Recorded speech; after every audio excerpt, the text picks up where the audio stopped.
What's going on, everybody? This is your host, Husky. Welcome back. And welcome to Lucid Tempo, where we talk about all the trending topics in dance music and showcase upcoming platforms, music, and artists. You know, I wonder how many times I'm going to say that before I get, kind of bored of it. I might have to switch up the script. No, I like that. No, you like it? That What do you guys think about it? You guys like the opening script, opening intro? I don't know. Maybe because I say it a lot, I just kind of get tired of it, but I don't know. No, that's how you know the videos are starting.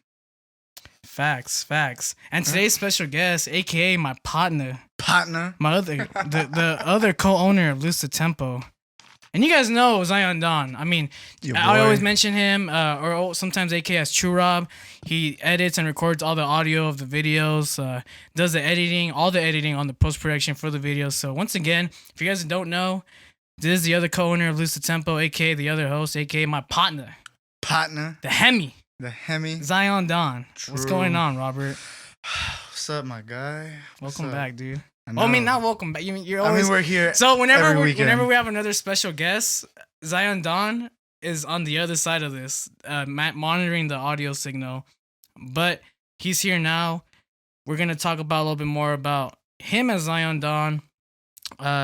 What other things that he does outside of Zion Don, and again, I just want to say a big thank you to Zion Don, aka Robert, for helping me out on with Lucid Tempo and helping me co-host and do the post production because I'm not sure if you guys know, but it's a lot of work. It's a lot of work editing videos.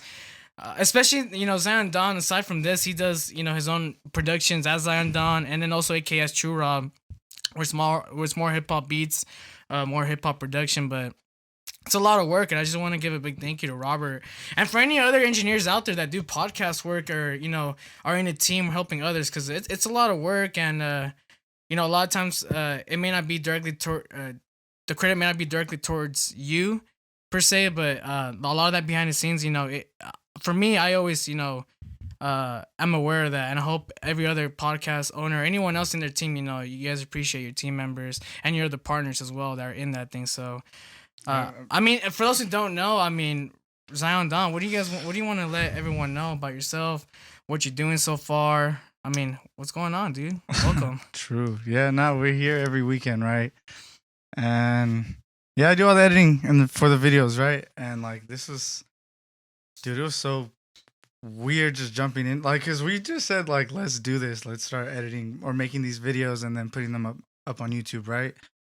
And it's weird how I just jumped into Premiere, right, learning to edit videos, but the learning curve has been so weird. I think I progressed faster with editing than I've had with anything when it comes to DJing, producing. For some reason that shit came Do you think it's because of the specific learning curve of video editing, or it's because you see yourself doing it more video editing, or what would you say? Because even before we started doing this, I think you were still kind of experimenting with Premiere. I had a little bit. I had it. I didn't do anything with it. I just know I had the program on my laptop, and I mean, so we went to school, right, for audio production, and I had to take a class. And they taught us how to use Premiere, kind of. Well, we had to basically make a music video for any track we wanted, right? That's right. Yeah, and that was... Honestly, I saw that as really simple and really, easy to do. So, at the back of my head, I was like, I could always do this on my own. If I really wanted to make music videos and content for people, I could really do it. I just never sat down and took the time. But then when we started doing these videos, I think our schedule is what made me get better at editing, staying on the schedule. It made me realize how much time I need to do this, and then over time, just doing it constantly, I just picked it up quicker and quicker and faster. Honestly, I think the videos we do now, how they look, I'm real proud of how they come out, because they're fucking And I'm sure everyone that tunes in for Lucid Tempo since day one as well, they've seen the progression on the video editing. So I want to say I speak for everyone as well that we appreciate the way these videos come out when you edit them. Guess the tempo, you add the effects on the drop, keep it in sync with the movement of how the video comes in and out. I mean the work that you've done shows, and I just think it's crazy because not a lot of artists or creators out there have a bunch of skills like that. A lot of creators out there, they're just Stick to really one thing. they're really good at one thing, and that could either be video editing, music production. But someone like yourself, I mean, it's not just video editing; it's music production, audio engineering, audio recording. Again, you picked up Premiere more and more and more this year. So, this past couple of months. So, Yeah, you're doing literally, more dog, like post-production 5 stuff. months. Everything I learned how to do, I learned it within a 5-month span. I think that's fucking crazy. Like, and there's people out there going to school to learn that shit, right? Right. And I just picked it up and fucking YouTube, dog, YouTube. But like, I think like how you said, how a lot of people are just get good at one thing, like whether it's production, DJing, video editing, or like even in that own field, right? Video editing or just like filming. Yeah. So there's specific people, like there's lighting people, right? That are specifically just for lighting, that like walk around with like this, I don't know, it's a monitor that monitors light source like Yeah, far believe away it. and whatnot. Yeah. And that's a job right there that normal people wouldn't really know about. And I think that's fucking dope. Like I'm learning about that shit now too, right? And it's just crazy to know that I could legit get jobs in this shit now. Like And be confident in what you're doing. Like, yeah, and I can show them. Oh, if you want to see my work, just go to YouTube and check out this video. Or whatever, Yeah. you know, like I think that's really fucking cool, and I think that's where like I see myself going, like progressing to is doing content for a bunch of people, especially in the time we are now. Like everything's going to the online world. Everyone's doing podcasts. Everyone's trying to make their own platform type shit. And I feel like now a lot of people are trying to do everything. Like they want to get dedicated people that will do this particular. They need people to do it. Yeah, I feel like a lot of times things come out a lot smoother when you got dedicated team members or even people that you're running it with, like tackling those kinds of roles. Yeah, rather than you just doing everything, because that shit's a hassle. It's possible. Hey, I'm not gonna say it's not possible, but Shout out Ysidro. He's prime example of it's possible. Keep music low key. We had an episode with him, episode 15. You guys can go check that out. It's on YouTube. Guess That Temple podcast. We're available as well on SoundCloud. You'll be able to hear this on SoundCloud as well. Facts. You've been doing a lot of stuff, man. I mean, aside from Lose the Temple, you also do music production under Zion Dawn. Tell us a little bit more about Zion Dawn, man. That alias came about, I want to say like 3-4 years ago. When I moved out to Arizona, because I started making a bunch of weird shit. Like I started producing like more, and I just started making stuff that I normally wouldn't produce per se. And which would be like what? It's like house. All right, okay. But like I was also doing like weird like indie beats and stuff like that, like stuff with the guitar and like nice, I don't know, calm music. And the whole term Zion is like the heavens, the chosen one, Zion. And Dawn is just the Dawn boss, like, dog. The boss, yeah. I feel like that name represents everything I do pretty much. Like, all right, I got you. Like when it comes to shit I play when I DJ, shit I play when I produce, I'm like, I'm just trying to be the shit, dog. I don't know. Like it's fun, and I don't know. Zion Dawn is just for fun. It's really for fun. Like I have a lot of fun doing stuff with that alias, and like if I ever want to be serious about like releasing music on a constant basis, it's gonna be with Zion Dawn, right? Because I have music stacked up for that project. Like right. Like I took a break. Like last year I released 8 songs? I want to say 6 or 8 songs, something like that. Sounds about right. In the beginning of the year. And then can I hear that on SoundCloud, Spotify? Yeah. So if you go to my SoundCloud, Zion Dawn, it's all there. Sure. But like it kind of got like to a point where I was just making music just to make it. Like I wasn't feeling it, if that makes sense. You know how like there's artists out there. Like a prime example is like hip hop artists or just like let's go to R&B artists. Okay. They don't just make music to put it out.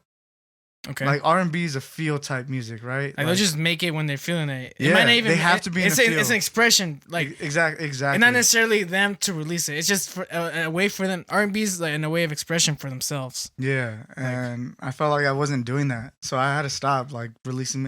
And I have so much more music that I could just be putting out, but like But it just didn't have that feeling. Doesn't have like, for me. It doesn't have the feeling. Maybe for other people, it might have that feeling. I get what but you're saying. To me, it doesn't have that feeling. If to me, it doesn't have that feeling, I'm not. Because you know how you're feeling when you're creating it. Yeah. And other people, when they listen to it, they could be like, "Oh, he was feeling it," but ultimately, you were like, "Nah, Volky wasn't feeling this." Like, yeah, I'm like, when I made it. But like at the end of the day, it might sound good, but like the next projects I drop, it's gonna be shit that I'm feeling and shit that sounds good. Like I want to make my shit more musical, I guess I could say. Okay. Cause I don't know, like I was just putting out like quick hits, shit with hard drops and shit like that. I mean, that was my main. Too. Yeah, that was my main focus though. But now I wanna grow. I wanna be better. That's it. I want to be a better producer. And yeah, that's Zion Don. But like, I do a lot more than that, you know? I'm a turntablist, you know? Okay, so I mean, did production come first or did DJing turntables come first? DJing definitely came. And did you do Zion Don in the beginning, or was it a completely different name? And when did you start? Like around what year? So I started in high school. Okay. I want to say like my freshman year, or like getting into my freshman 2011 year. Around 2010. Yeah. I started putting music together on Windows Movie Maker. I started DJing on Windows Movie Maker. Damn, this is a clip for show. Bro, because like in Windows Movie Maker, you were able to like cut out, fade out like one track and fade in another track. So I would just do that and like kind of sync them up and then put out mixes like that. Well, I put out one mix on YouTube. It's still up, but yeah, I'm not gonna tell anyone the titles. I wasn't even going under Zion Don or anything. Like I don't know. It was cool. But like yeah, I started with DJing in high school, and then I didn't start producing until start producing until like my senior year, like end of my senior year, I think. Okay. Yeah, but I still didn't take it as serious as I should have. Same here. I think Mark was the only person kind of like really like. So look, I remember going after almost like on a daily type shit. I used to go to Mark's house and we used to produce, but Mark used to be the one on the laptop producing, and I'd just be chilling like behind him, like on his bed, just sleeping sometimes. Like I would just like I would see him start producing, I'd be like, "Oh, this is dope," and then I'd just knock the fuck out. It was so good, you went to sleep. Yeah. And he got really good at it, and then we went to college for audio production. I think the year, I'm not gonna say, I think the year 2015, 2016, I was like, all right, I must actually like put dedicated serious time into FL and like make a track like that I'm satisfied with. Cause I feel like, again, like you were saying, it was just a lot of like quick hits. Like it wasn't really, there was no musical body around it. It was just like build up and like a really half-assed mediocre. At least that's how I felt when I first started making production. Like, it just wasn't where I wanted it to be. Yeah, but it's that time you put in, like over time. I mean, you say you started around college, so it's already got like 3 to 4 plus years into production. I mean, there's a lot of people that they're 10 plus years in production, 15 plus years in production. So it's never too late to produce. I want to put it like that too. I mean, if you're 25, 30, even 35, 40, I mean, if you want to make it, that's one way to express it. That you want to do it, just do it. I mean, Facts. Again, like if you're having fun, it makes you happy, you're feeling good about it, I don't see why not. But at the end of the day, I'm a turntablist. That's what I do. That's what I specialize in. I think if I want to brand myself as something, like if I really want to say I'm something, I'm a turntablist, hands down. That's my shit. Like, so do you look up to artists similar as to like Craze? Craze is he's the epitome of all DJs, dog. Like even like in the sense of what I want to DJ, like because he DJs like trap music type shit. Yeah, and I really fuck with it heavy, and that's kind of what I'm starting to do now, like get into that realm, especially when I'm DJing. It's so weird. Like, so we were talking about this before we started the podcast, right? I produce like house-ish bass house music. When I'm not producing, like I listen to just hip hop music. Like I don't listen to any EDM music just to listen to it. But when I'm DJing, I only DJ like weird trap shit. So it's like that's wild. My musical taste and like it depends on what I'm doing, I guess you could say. Do you say you listen more to hip hop because you listen so much into like that style of production that you make, or do you passionately love like hip hop and like what comes out of that particular genre? Yeah, I just fuck with hip hop. Like I like the hip hop culture is fucking awesome. Like, I mean, 303 Greedo? 303 Greedo, dog. Bet. Hey, shout out Bobby Shmurda. We out here. Hey man, congrats, you're out, dude. Party it up. Yeah. So fuck, I forgot what I was getting at, but. Shit, I lost track of what I was about to say. I'll give you 5 more seconds. Mm. And while he's thinking about that, make sure to subscribe to the YouTube channel. Like the video. Make sure to follow my boy Zion Don at Zion Don _. All right, his line between Zion or Don. It's after the Don. Back Zion dash Don, dog. We out here. I'll actually, real quick. You said, so was there any other names besides Zion Don that you were thinking of? Because I know you talked about how'd you got to Zion Don, but was there any other competitors? I had a few aliases before Zion Don too. Like my first DJ name was Kid Oblique. And that was because I was influenced by one of my cousins that was a rapper. He called himself Oblique Style. Oh, Oblique Style? Yeah. All right. And then I just took the Oblique and called myself Kid Oblique. That's a unique name, though. Like, I had a nice name to it, Kid Oblique. Yeah, Kid Oblique. It was cool. I mean, and it's crazy because hella people knew who the fuck I was under that shit. And, like, sometimes I still see people, like, they're like, oh, you still Kid Oblique? I'm like, dog, no. That was high school, like. But, I mean, you know, you change. And then, like, I did, like, 2 other aliases. Did It's Touch, and then I went to Among Us, and... But, like, I just changed the names. I didn't put any music out under those. Well, I did. But, like, nothing too memorable or anything that I really cared about. Okay. But, yeah, like, it's just... You gotta find yourself with the name, I guess, you know? Like, it takes time to really figure out what you really want to brand yourself as. Because at the end of the day, that's what you're doing. You're branding And you don't yourself. want to try to...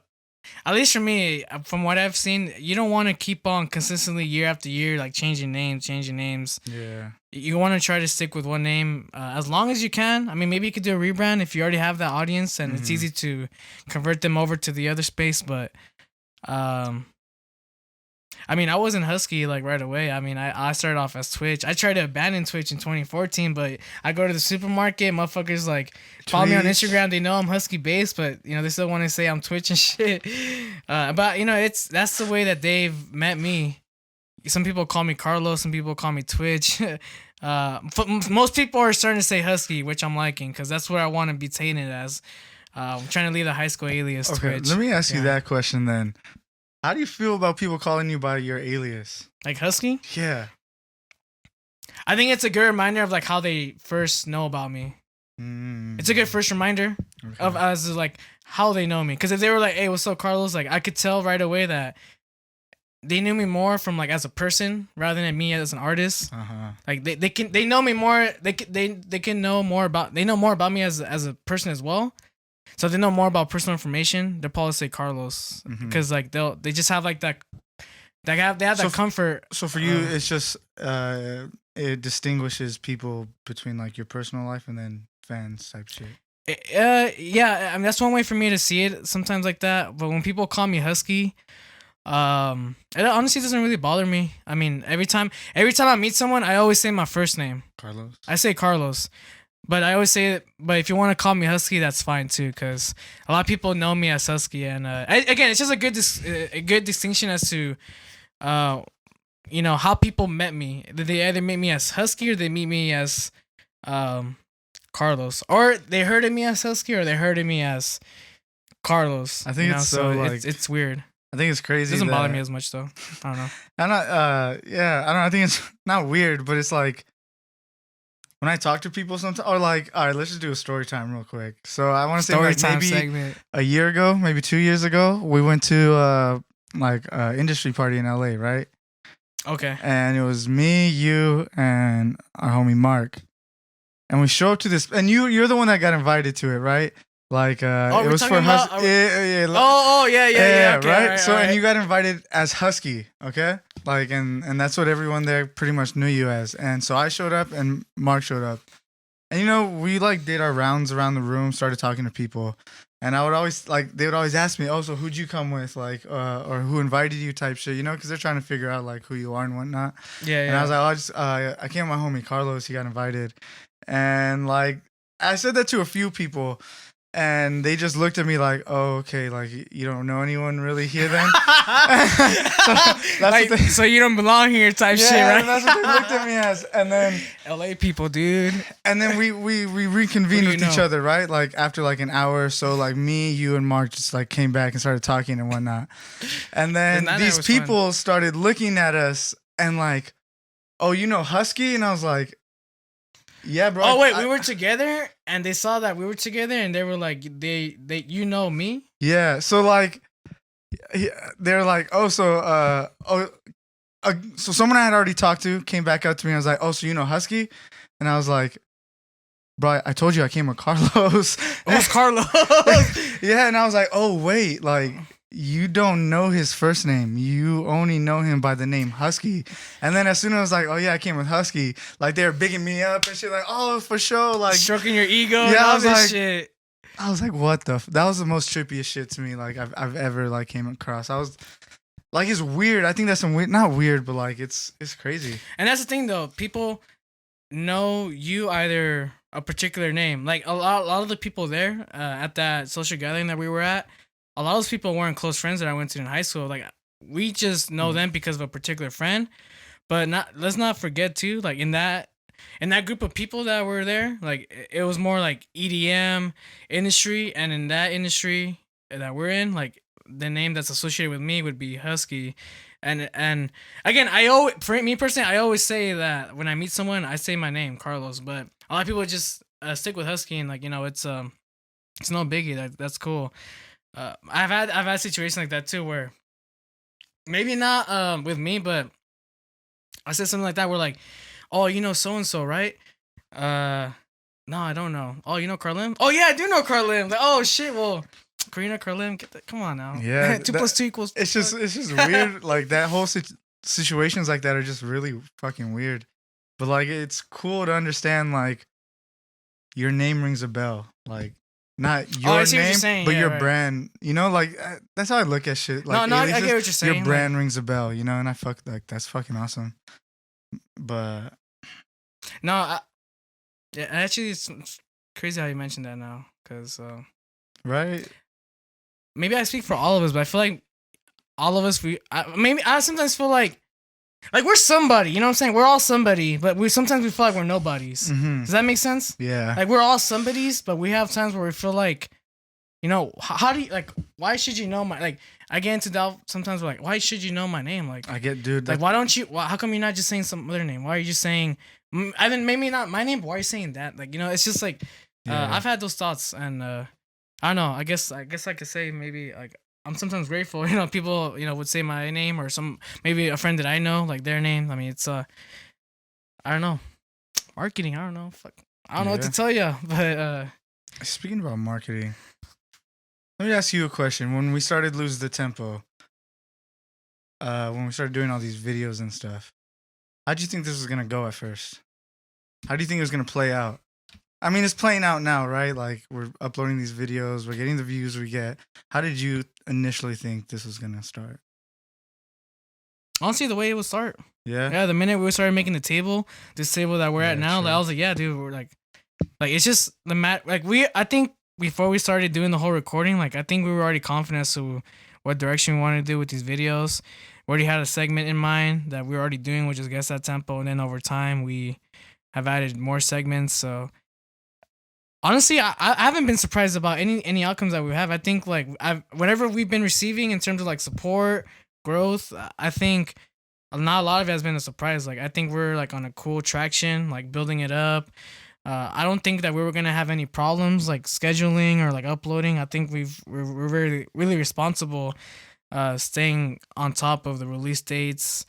I mean, you're a hardworking person. I like to think that about myself as well. So I don't think that. Never in my mind I was thinking that, oh, like I think we're gonna have weeks where we won't be able to upload because of like inability of shit. Nah, so like the thing when I feel how you like, say that? I feel like once we were confident about the equipment we had, I was like, look, it's just a matter of doing the work. This shit. And so now that we've already been, this is our 17th episode, like according to the week. Yeah. So for me, it's it's going good. Like I like it. I mean, this is what we're doing, bro. This is Loose Tempo. We have people tuning in every week religiously. That's cool. That's fucking. I think that's what's fucking cool and about that's one shit. thing too that I've noticed that I knew was gonna happen. Like not to sound like too confident about it, but like just showcasing music that we like. People tuning in, seeing their music getting played out, seeing other people's reaction as to them finding out about the tempos. Yeah. And then also too, there's just that like, podcast, the spotlight that we do that I know a lot of times people are not podcast people, they're more of that game show. And I understand like some people, they don't want to hear other people conversate. Some people do actually like to, see if they, get some game through podcasts and like conversations. Which is why I think that's the one thing I didn't think we were gonna struggle on. It was like diversity in content. Yeah. Because we're not just doing strictly conversation. We're also doing another video series, which is Guess That Tempo, which is again showcasing music. Seeing their reactions and the intelligence of the guests and how they know their tempos. So and we're also gonna keep on putting more segments. Like we have EDM confessions in the spotlight. We have quick hits on the spotlight. We're constantly putting more cards in the EDM confessions. So we're discovering and uncovering a lot of deeper personality traits from our guests. So I can't wait until we start putting out the skits. That's one thing too that we're gonna be doing as well. We haven't been mentioning it a lot, but we already have some stuff coming up in the works with skits. Yeah. So just think about Lucid Temple being like a little bit more like humorous on the side of like dance music. So think of. I really don't want to.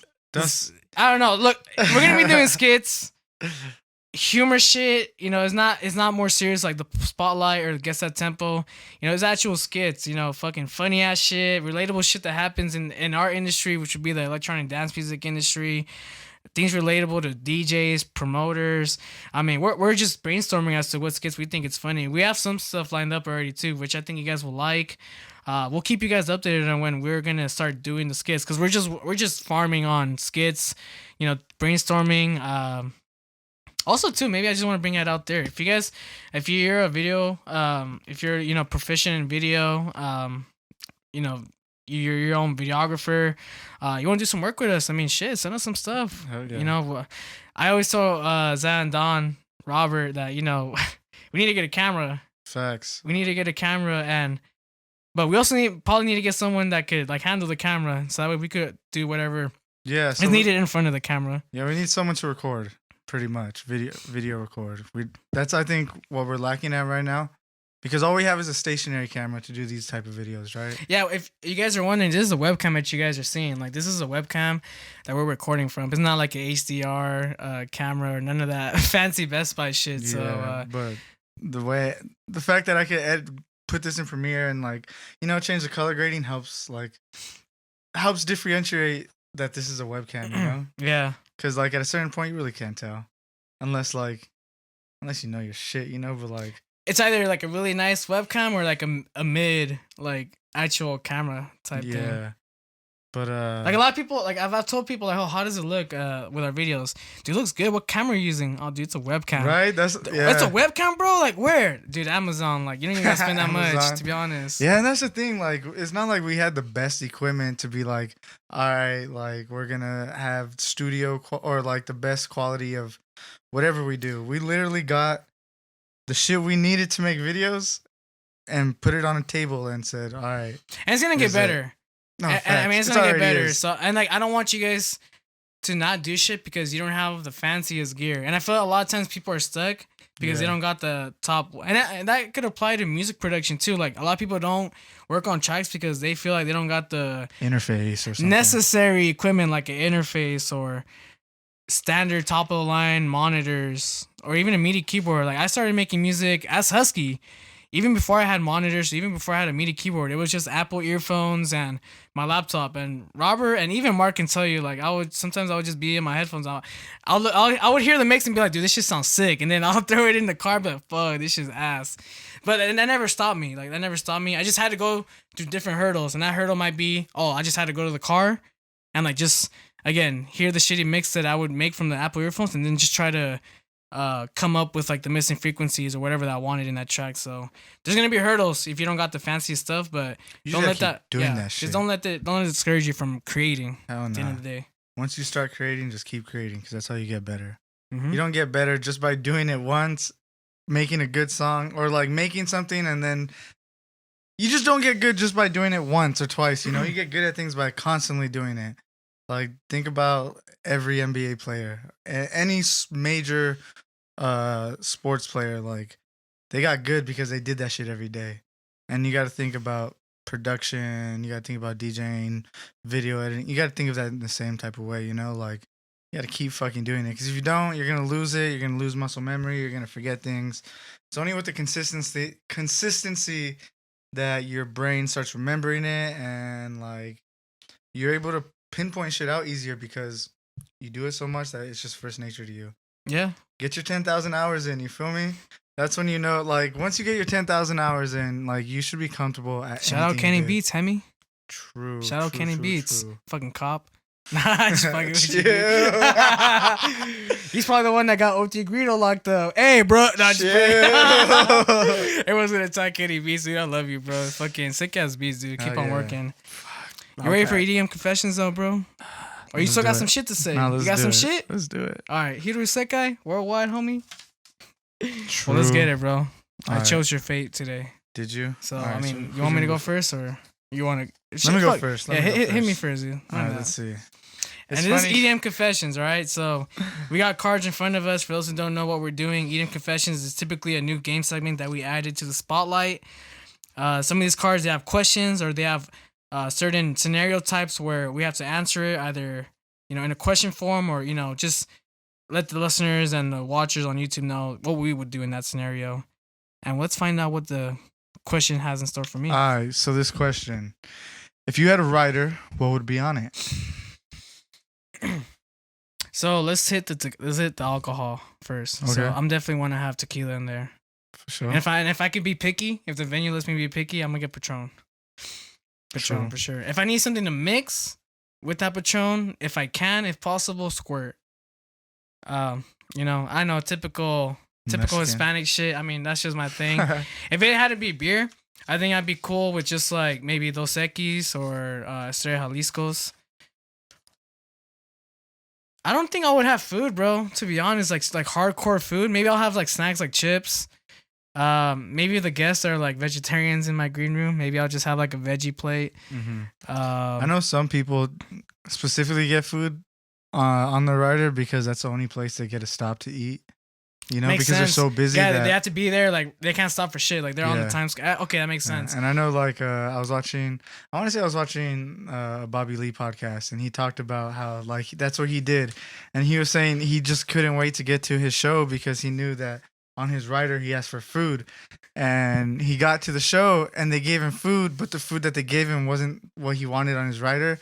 And he got super pissed at the venue, and, like, he was like, all right, I'm fucking done with y'all. Like, he just started flipping out because of that whole situation. I'm like, it's not that serious. But then again, like, if you are like an actual, like, you're doing this as a living, like, that's paying your bills, and you're literally touring every day and, like, every other day, a different city and whatnot, that shit could fucking get to you. Like, bro, I wanted to eat this salad and you didn't give me a salad. Like, I can see how that gets to people. But like, dude, I was supposed to get a bottle in Las Vegas last week. Ended up getting 3 drink tickets. Yeah, that's some bullshit. Hey, but shout out Justin, bro. Thanks for booking me to Club Soda, bro. I mean, honestly, dude, much love. Had a great time. February 28th, 2021, we were out in downtown Las Vegas. Headline for Club Soda at the garden party. That shit was lit. Brought some friends, Carlin, aka Karina. You threw a fucking sick ass set. Also had No Vacancy, I guess. Fire. Dope. I'm sorry, no, I guess Collision. We had Collision as well. So, I mean, it was a great time. Fucking, yeah. I can't wait to be back. We're definitely going back. Definitely going back. We'll be there more often. for sure. But yeah, I mean, for my writer, that would be. Oh, and something technical. If it's possible, I'd want to have like a little small speaker or monitor in my room. Like if it's isolated, I'd like to be able to hear at least like what's been playing out. I feel it. That's cool. That's cool. Oh, and maybe I'm just being too DJ-ish, but I was gonna say a controller to mix, but I think the monitor. Like I want to hear the lineup, so I'll have a monitor in there to hear what's going on. But yeah, that's my. Hey, writer. don't you have a writer though? I do. That's my updated writer.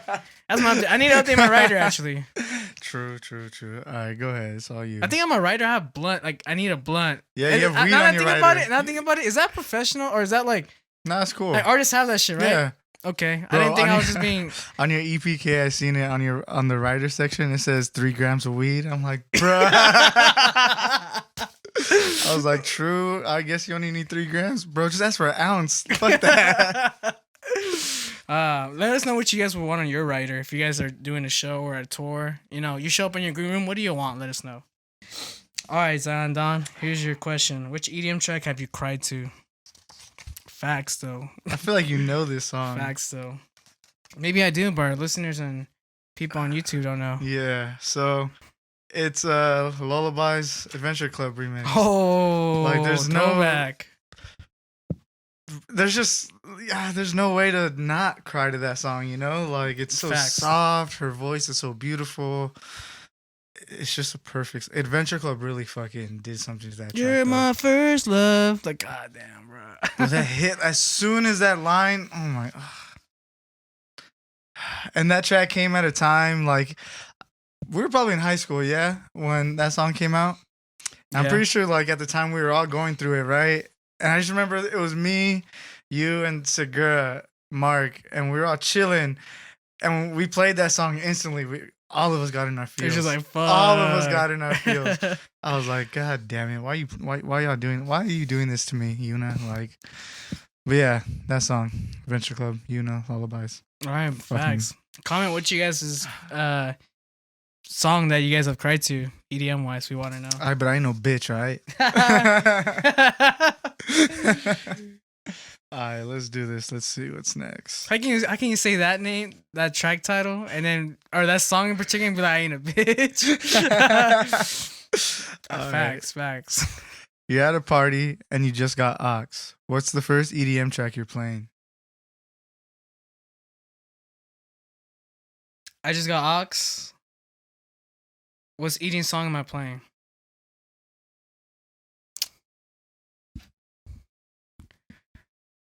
Borgor and Waka Flocka, Wild Out. Hey, that's what I'm playing. Bottom, wild Out.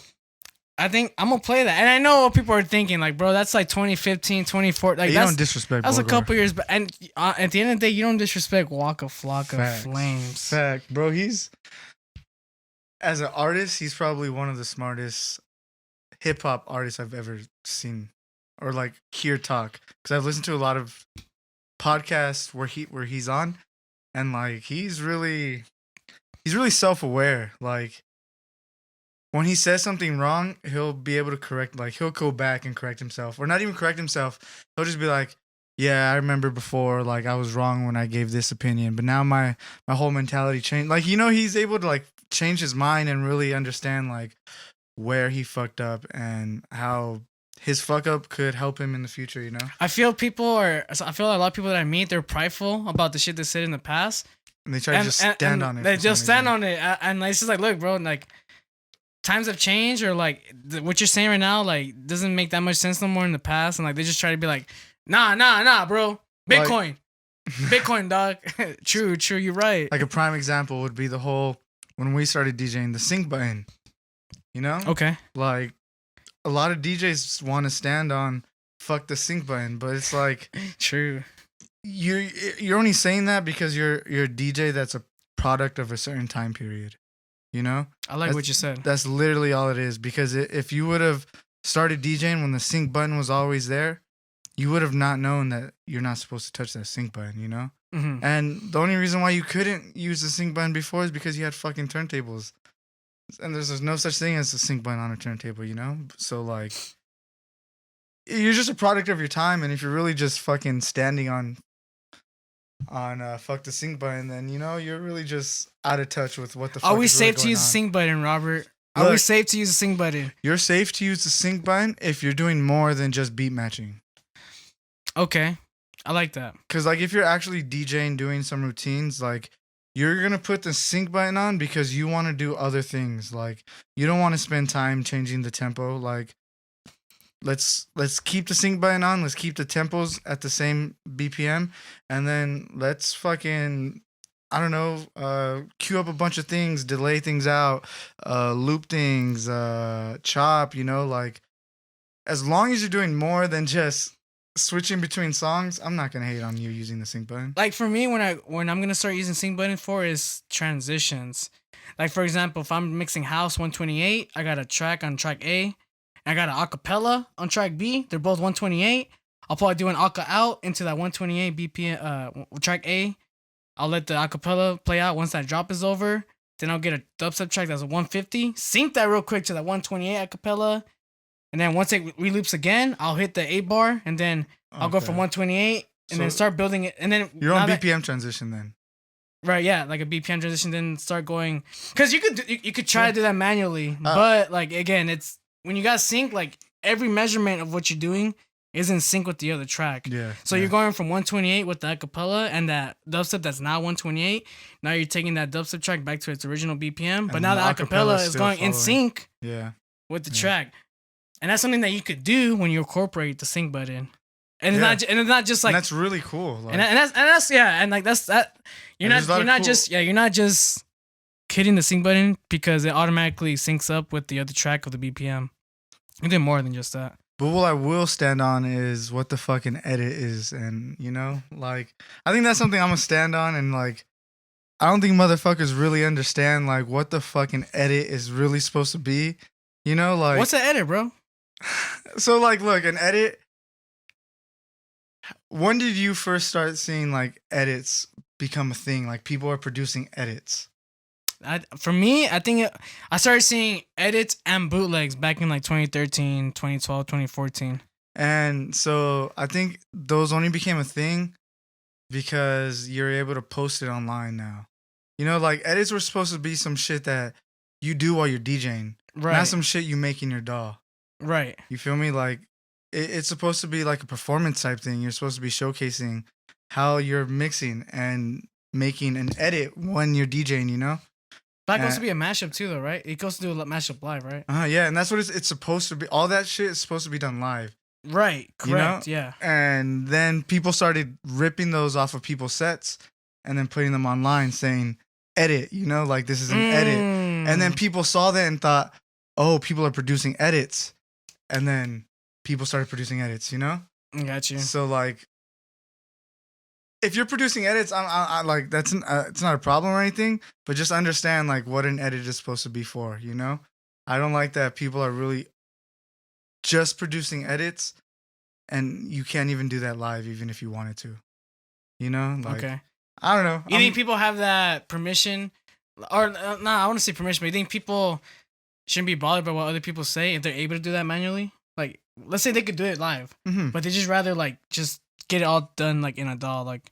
No, so like I'm not hating. Because I feel like I see what you're saying, but I feel like a lot of people do the edit thing on a DAW because they're just able to make that outcome more smoother.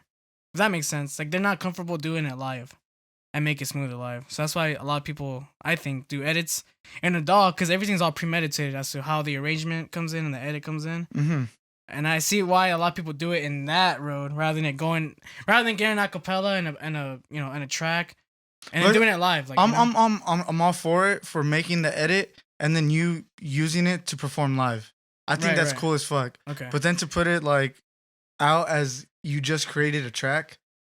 Oh, I see what you're saying. I don't like that. It's not because it's not the same credibility as you pushing a track. It's not, and I really don't like that shit. Like it's. I see what you're saying. You're trying to pride yourself in saying you produce edits, and how do you take pride in saying I produce edits?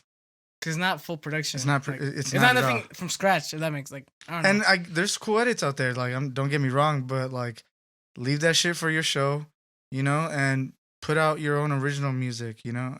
But like that's just my mindset. No, I got you. But makes sense. No, it makes sense. Yeah, because at the end of the day, dude, I want to see people do that shit live. I'm True, a like, DJ, you know, like that's you're- the shit that intrigues me. I want to see you do it live because that's cool.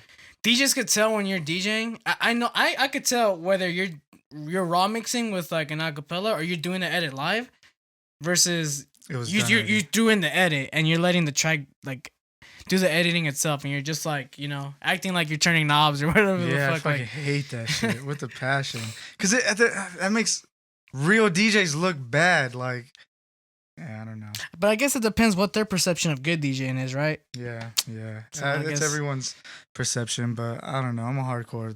When it comes to DJing, like, I'm a DJ all the way hardcore through. So it's like, I take that shit, like, real serious, I think. I think that's what it, honestly, if I could, I don't take anything serious. Really, like, I am a serious person, but like, I don't really take shit too serious or personal, but that, when it comes to DJing and getting on turntables and you DJing and trying to make yourself feel like the shit, put work in it and do that shit right. Because if you're just doing it to make yourself feel cool, like, you're doof. Like, point blank A period. doof. A doof. IDOOF. I think it's Oh, dude, I want to. All right, go. I'm Well, gonna I say a don't quote know. real Well- quick. Go ahead. Keep talking. well, I'm gonna anyways, pull up a quote. Oh, well, you pull up a quote. Once again, shit, we were fucking going off on that particular topic. Shit, I hope you guys are digging what we're talking about because a lot of the shit does happen. Like all there's artists out there that pride themselves in, you know, they're doing re-edits, re-bootlegs, re-mashups, re-flips. Like some people pride themselves in doing flips. Like every now and then it's fine, and I know the benefits of doing a flip. But if your discography is just all flips or all edits or all mashups, I mean, you're gonna taint yourself as that particular artist. You're not gonna be that artist that's like, oh, that fool has originals up the ass. Like, no, this fool has artists. Or this artist has like just mashups or just edits. So, however you want people to perceive yourself will determine from whatever that you push out in social media, just particularly. So. I don't know. I pride myself in originals, like as much as I can. Like if you guys can do originals as much as you can. I know it's a harder route. I know it's a harder route because it's a lot of times it's making something from scratch, and it's not easy a lot of times. Like sometimes you wake up, you go into your DAW, whether it's Ableton, FL Studio, Windows Movie Maker. Sometimes you may not be feeling it that day, and Facts. maybe it's just easier to do a mashup or edit. Or it's just it is easier just to do mashups and edits. It's harder to do originals, but. I think the work that comes out of making originals when you put the time in, I think it's just work that you could be more proud of and you could be more comfortable saying, yeah, that's actually me. Yeah. That's my particular expression of how I see music in this particular genre. So, like, just to end off that whole segment, there's a quote I really live by, and it's by Gotcha. this dude called I can't really pronounce the name, Kingard or something like that. Bet. But like, it's a heavy quote. And the quote is, "You must do something, but in as much as with your limited capabilities, it will be impossible to make anything easier than it has become. You must, with the same humanitarianism, enthusiasm as the others, undertake to make something harder." So, like, to put it, to really focus I'm on stupid, what it bro. is. What does that mean? To me, how I read it is, you want to do something to make it harder for other people to do.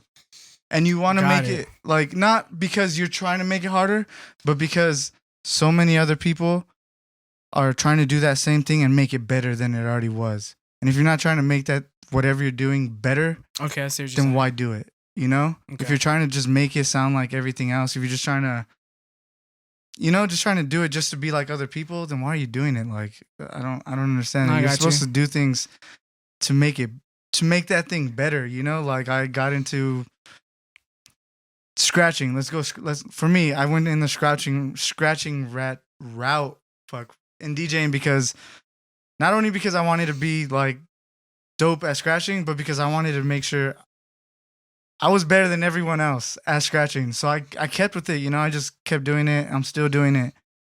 And I'm not going to stop until I'm better than everyone, you know?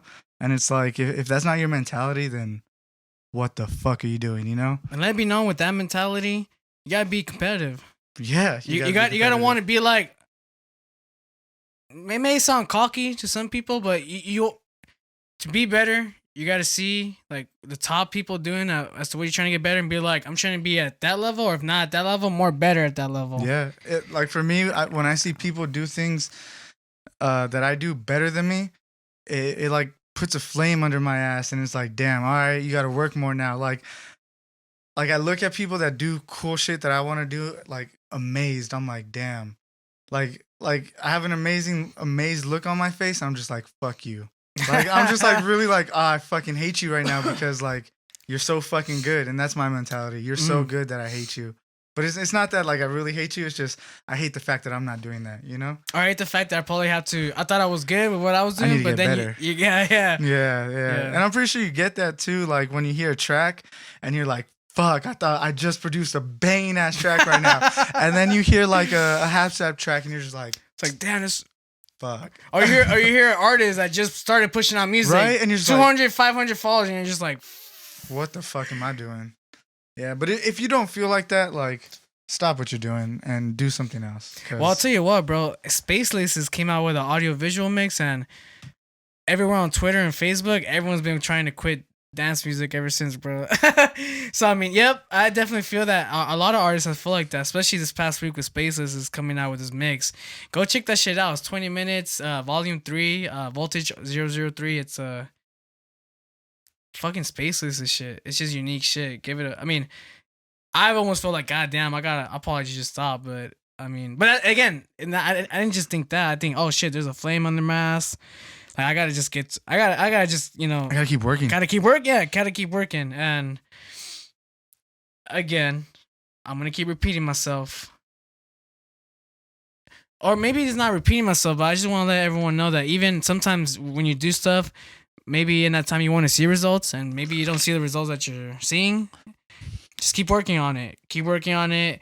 Ultimately, the passion that you have for it will keep you going. Mm-hmm. I will say that, because if you're just doing it to reach a particular status and you're not seeing that on a constant basis, you know, you definitely feel discouraged or feel not too motivated to keep on doing it. And I will say that people with that passion, like, they're doing it because they're happy that they're doing it.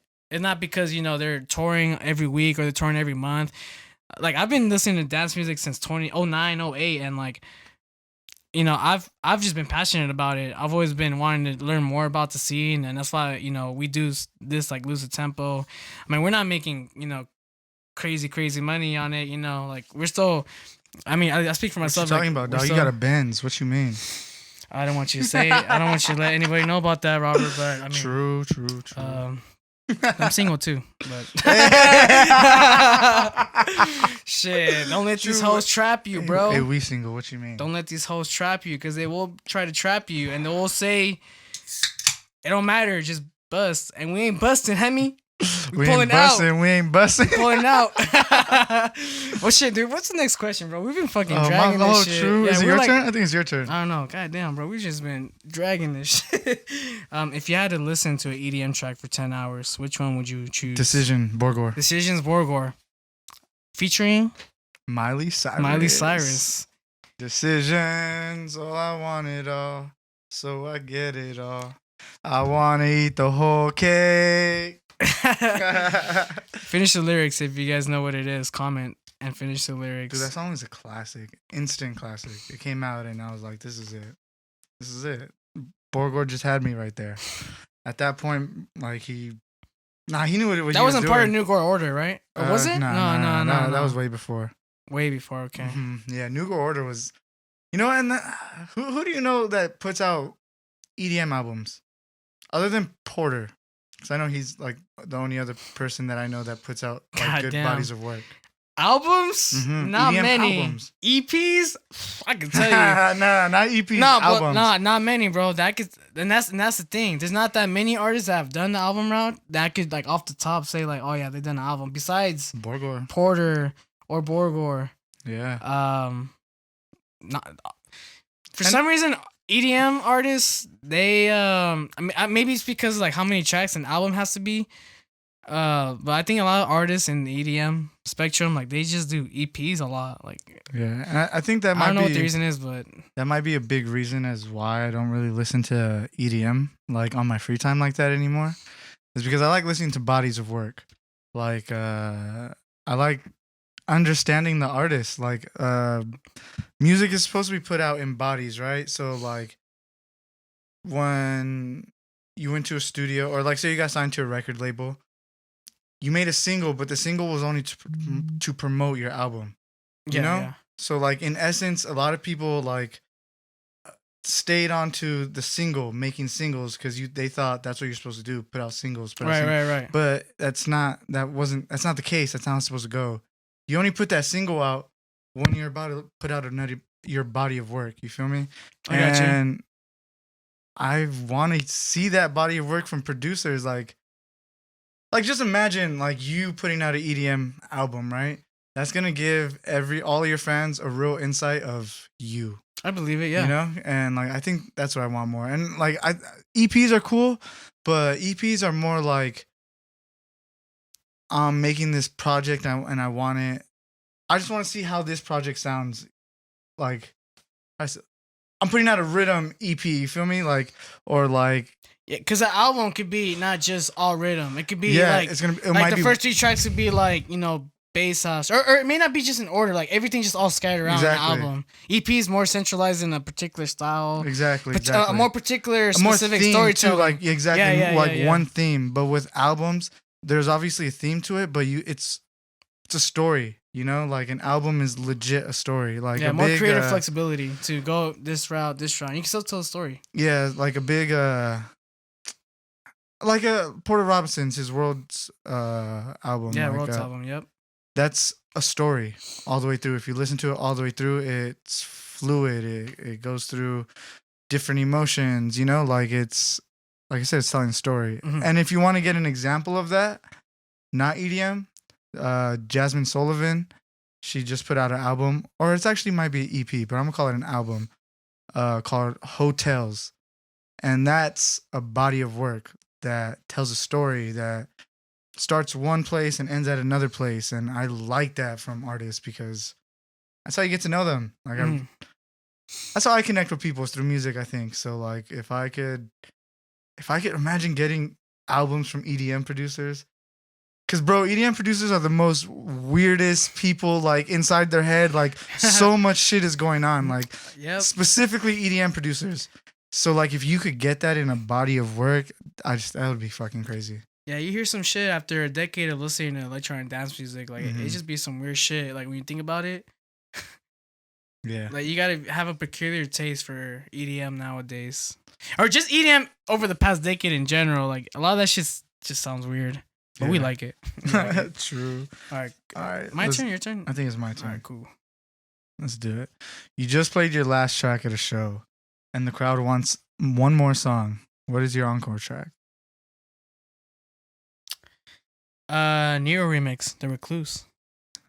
Oh yeah, they call me The Recluse, 'cause I don't go outside for nothing no more. So yeah, I think I'll. Yeah, it didn't even matter what I played before, bro. Like, it's just a vibe. Like, I'm gonna just play that for the I've cried to that song. Yeah. Hard Summer 2014. I saw Nero their closeout set for. Oh, did he play that? Yeah. Oh, did they play that? And they played it, and I started crying. Oh damn! Like, yeah, fuck. dude, that's a. Like I was just in the middle of like I was just in the crowd by myself, I think too, cause like I was with like a crew, but like they were low key like dead, and they didn't really want to go into the crowd, and I was like, nah, Nero's playing, I'm going over there, so like I chilled over there, and they played Recluse, and I was like, feels. Damn, bro, Feels. that's already That been was fucking it. 7 years, bro. Jesus, Bro. Honestly, I think that was like one of my favorite sets I've ever seen live. Like I was not expecting it either, like a Nero set to be that dope, but it was. Like they hit you with all the fucking classics, and they make good music. I think for me too, live sets hit different. Like it just hit, especially when you're around a crowd of people that want to hear that shit. The energy that's just hiding amongst like all those people, like it affects like how you feel, how you're feeling about particular music and your environment. And I wouldn't doubt that it was a performance from Nero.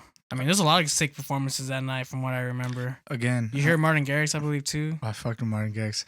Like I would have never thought I was gonna fuck with his live set that much, but like you just said, the atmosphere, the people, like they were fucking with it, and I was fucking with it. So I was like, all right, let's do it. Motherfucking animals. But again, real quick to go back to that Neo recluse, I'm not no bitch, all right? I got the bleaky on me, all right? You feel me? Don't try me. Don't try me. Hey, he got the 9, bro. So if you're trying to step up to fucking Zion Don, 2G in my pocket, get out the pocket and poke in the hook. Best Way to Die by Gin Dog. Fucking stream that shit. It's just a slapper. Japanese trap is on some shit. We're running out of time though. Let's get to this shit. True. If you had to listen to an EDM track for 10 hours, which one would you choose? If I had to listen to an EDM track for 10 hours? If you had to listen to EDM music track. Did you just ask me that? I said Borgore Decisions. No, I think that was the last one. I think it was, wait, was it? Oh, no, I'm sorry. My bad. Never mind. All right, yeah, cool. If you're in charge of the lineup and you can only book 3 DJs, who are you booking? Okay, so for sure Borgore. Hands down Borgore. And then I'm going to do Craze because I want to see him. I have to see him live. I've never seen him live, so I have to see him live. Okay. And then the third artist would be... That's difficult. A-Track, maybe? No? What do you feel about You know what? I fuck with A-Track. I've seen him live, though. He was at Hard Summer. Okay, sure. So this guy's low-key. Like, and I'm kind of interested to see what he would fucking play or how his set would go. And I've just been recently tapping into his music. He goes by Robu, R-O-B-U. He's like a weird trap artist, but like heavy, like weird, heavy on the weird, you feel me? All right, for sure. And I'm kind of curious to see what the fuck he plays live. Because if you're playing that type of music, I gotta... Somewhere in me has to think like you're fucking influenced by some sort of hip hop, you know? Okay. So, yeah. I'm damn familiar with... We've used one of his tracks on the Guess the Tempos. Just put it that way. All right, I'm about to go back into it. Yeah, we've had a bunch of submissions. Yeah. All right, cool. Yeah, so...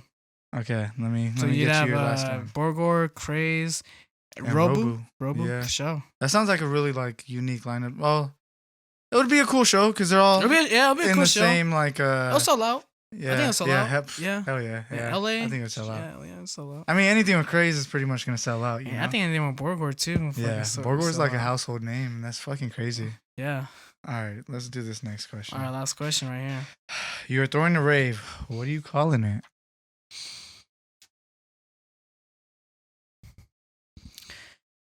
I don't know why I want to call it the Atlantis. The Atlantis. The Atlantis. So it's gonna be like ocean theme type shit. So I would be at a beach, and the stage wouldn't be on the sand. It'd be on the ocean, like in the shore. It'd be a floating platform. I don't know how the electronics would work. That's what I'm thinking right now. I don't know. Yeah, that sounds like a disaster. Yeah. There, Logistically speaking, it doesn't sound like a good time to be monitoring it. I don't know. Again, I'd have to talk to like people that have done shit like that, but I think I would call it the Atlantis. Let me run an invention by your head real quick. Waterproof XLR cables. Just think about it. Thinking about it. And then we're gonna patent it. You heard it here first, guys. For sure. Yeah, so here's the proof. Motherfuckers, coming out this upcoming Friday. Your boy knows how to solder cables. I could do this shit. Facts. We learned in school. Or you can YouTube it, I guess. It's really easy. Yeah. But yeah. All right, cool. Yeah, well, that was the last question. That was EDM Confessions. Let us know what you guys liked about the EDM Confessions segment. We're going to be having more questions on these next upcoming episodes. Let us know what your guys' favorite segment is, too. We want to know what your guys' favorite one is. Maybe some ideas you guys want us to tackle in the platform. You know, another segment you guys want to see. You know, we could probably execute it. But we're always brainstorming, thinking of other new stuff to incorporate in these videos. But yeah, I mean, thank you guys for tuning in. Appreciate the support. Hope you guys are all getting our emails as well. You know, that way you guys are staying notified every time a video drops. Wednesdays we do clips. We'll update you guys on if we do any other days for maybe other type of videos or other type of clips. We'll let you know. We're on SoundCloud as well. We're available on SoundCloud. So fuck with SoundCloud. The link on the description. The link is in the description. And real quick, if anybody needs a video editor, if anybody needs audio engineer for anything, you know, hit my line. I got you. I'm here to help for a reasonable price. Cause shit ain't free, Hemi. Fuck no, not no more. Shit ain't free. If you want something that's free, hit up Craigslist or go to a college. They're looking for experience. Is it the outcome that you want? Probably not. Still growing, but again, there are those options. Mm-hmm. And again, Zion Dawn. On top of that, anything else that you might have coming out in terms of music projects, anything outside of Zion Dawn? Because you also do True Rob. You produce hip hop beats. You got your own Patreon. You got an album out too. I do have an album out. Yeah. So yeah, check out April 1st. I should be having a track come out as Zion Dawn. And then from there I'll be consistent. Ain't no April Fool shit, right? Right, Henny? You didn't even think about that, huh? I did. But if a track doesn't come out, Hey, you can be like, hey, free download, and then when you get to it, it's like $1 to buy. April Fools, bitch. True. So yeah, watch out for that. And then also, if you're from the IE and you feel like you could scratch, hit me up so I could show you what's up. And yeah, because I'm gonna be talking my shit on that now because I can. You feel me? So I know what I'm good at now. So fuck you guys. There you have it. Fucking Zion Dawn, spitting the truth. Make sure to follow him on social media, Instagram, Twitter, YouTube. Follow him on Patreon. His other alias, True Rob. Once again, give him a follow. Zion Dawn, @Zion Dawn _. Thank you guys for tuning in. True. I'm actually gonna. Also, I was gonna say as well. Before we end the episode, we're actually gonna have our very own sign his autograph on the wall. Let's do this. The Hall of Fame? Nah, Wall of Fame. Damn it! I'm fucking. Look at this. We got Karina. We got Mystic Daniel. We got Michael, Black Jesus. I'm over here saying their first names and shit.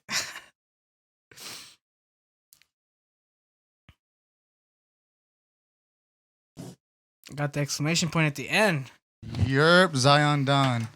Out here, dog. Out here. We like to see it. Once again, Zion Dawn, thank you for coming through. Hell yeah. Hell yeah. Thank you for coming through.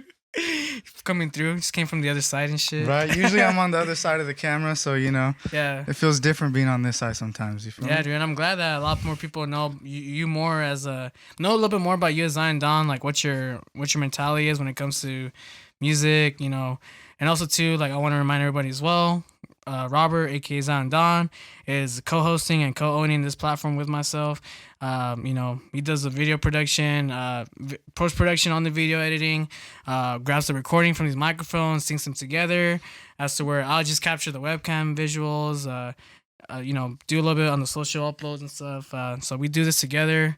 We appreciate all the support. We go out, we meet some of these people. They tell us, hey, I'm watching your videos every week. That's so cool. A lot of times it's people that we know, and a lot of times it's people that we don't know. I fuck with that. And it's like it's always a trip. It's a trip because you don't. A lot of times you don't think that maybe this particular person is watching it. And next thing you know, they're like, "Oh yeah, dude, I watched a new episode. I'm watching it every week," type shit. And it's really happy to hear that a lot of you are watching it. Especially once you guys get notified about it. Some of you guys are first viewers, first time, within the first 10 to first hour, you're already in there watching the video. And we see the views, and I'm excited. I watch when the skits come out, and just more on top of that. Like, yeah, shit's about to be crazy. But do a lot more stuff to help the EDM community out, though. Mm-hmm. That's what we're doing, helping y'all out. So yeah. All right. Yeah. And again, before we end the episode, if you guys are artists, music producers, you guys want to have any of your tracks featured in our Guest at Tempo episodes, we have the link and the email in the description. Send us some stuff.